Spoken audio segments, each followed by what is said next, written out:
My name is Ani Bondasu. I am an economist. Please hold any further applause. And I've been asked to talk to you about the economy. What is this speech about? It's an economic update. That's what I intend to do. We're January 8th of 2014. There's a lot of year in front of us, and so I want to talk about the current year. I want to talk about aspects of economic life that will help you make payroll, and aspects of economic life that will make it more difficult for you to make payroll. We have payroll on Friday ourselves, and that's one of the reasons we're here, chasing revenues wherever we have to, come to cold Florida, if that's what it takes, to make payroll. So thank you very much to the Gulf Coast CEO Forum for inviting me. The title of the presentation today is Going Up for the Rebound. It's a sports-themed presentation, but make no mistake about it, it's very much about the economy.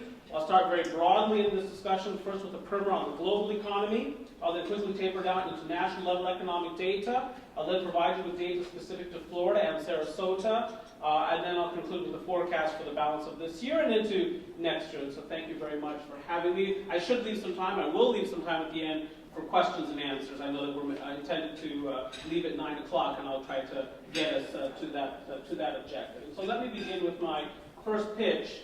And my first pitch to you is that, in fact, things are getting better. There is a momentum there. And you've certainly heard about the growing momentum in the national economy. We'll talk about that. But you also see this momentum developing globally as well. These data come from the International Monetary Fund. This shows you real economic growth across time. 2004 through 2012 are historic data. 2013, even though the year is over, is still a forecast, as is 2014.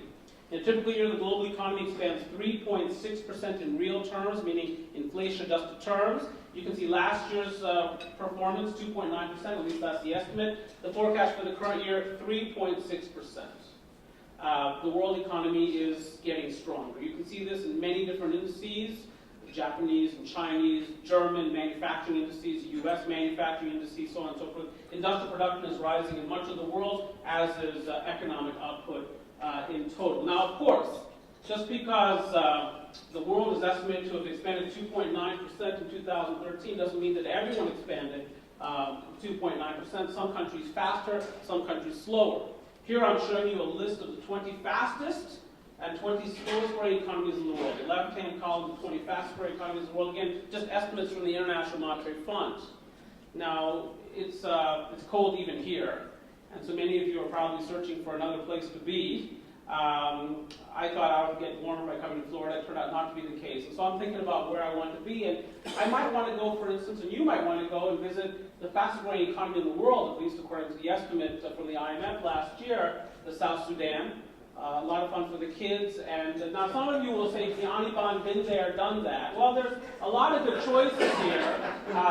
Number 186, for instance, Libya, a wonderful destination, as there's nothing quite like a moonlight stroll in Gaza. In any case, if you look at these things regionally, you'll notice here Africa, Africa, Africa, Africa, Africa, Africa, Africa, Africa, Africa. Now, for most of you, this is irrelevant. But for those of you in construction and development, not as much, because one of the reasons that construction materials prices, for instance, have remained so benign over the past year is that the Africans are increasingly part of the global supply chain as it relates to raw materials. And so, for instance, the folks in Sierra Leone, Mozambique, Ghana, Tanzania are major producers of bauxite, which is input into aluminum. The South Africans are the seventh leading producer of iron ore in the world. And the South Sudanese produce oil. Now, as it turns out, they probably ended up not growing 24.7%. Why? Because you must have heard that during the final part of the year, civil war broke out in South Sudan, and so that interrupts economic activity. Actually, Libya was a country that had one of the best outlooks coming into last year, but things fell apart domestically there as well. It's another oil producer. Now, if you look at the slowest growing economies in the world, you'll notice a pattern here. Europe, Europe, Europe, Europe, Europe. Europe, Europe, Europe, Europe, Europe, Europe, Europe, and of course, Europe. And so that gives you some sense. It's a subtle pattern, but it's there nonetheless. That's how much the weakness is. And of course, the European economy in toto is so large that if the Europeans are not performing, the global economy cannot perform, and that's one of the reasons. In fact, the primary reason the global economy grew only about 2.9% last year. Now, you'll notice that the United States is in neither column. The United States is represented on this chart. So here, for purposes of this chart, we can divide the world into two major groups of nations. The first group of nations, the advanced economies of the world, there are 34 of them. The world's most developed economies, and this part of the slide stretches from the advanced economies up here down through the United States. Now, You can see the forecast for the advanced economies for 2013, or the estimate I should say, 1.2%, that's less than mediocre performance. And you can see where much of the weakness was. No surprise, it was in Europe. The outlook here for the United States, 1.6%, or the estimate, don't believe it. When the final GDP numbers come out, we'll have probably grown closer to 2% last year, but still not a fabulous year, nothing to tweet home about. That said, we're among the least worst in the developed world. You can see that here. One of the tallest doors, one of the better homes in a really bad neighborhood. Now, in the balance of the world of the emerging developing countries of the world, 4.5% sounds pretty good. But by their own standards, that's actually quite mediocre performance. As an example, the Chinese economy expanded 10.4% in 2010. This year, or last year, 7.6%. The Indian economy expanded 10.1% in 2010. This year, or last year, 3.8%. The Brazilian economy, one of the most sophisticated, diversified economies in the world, leaders in alternative energy production, among many other cutting-edge sectors, a group of people who will host both the next World Cup and the next Olympics, such as the emerging stature of this nation, a group of people who have been wildly productive in recent years, despite the fact that they're rarely at work and are never fully clothed. That economy grew 7.5% in 2010, last year 2.5%, again, the estimate. And then there's our friends the Mexicans, who should be booming. Given their middle-class demographics, their proximity to the U.S. consumer market, their oil production, they should be booming 1.2%. So wherever you look, by and large, the global economy disappointed. One exception to this was the Japanese economy. The forecast for Japan coming into the year last year was 0.9%.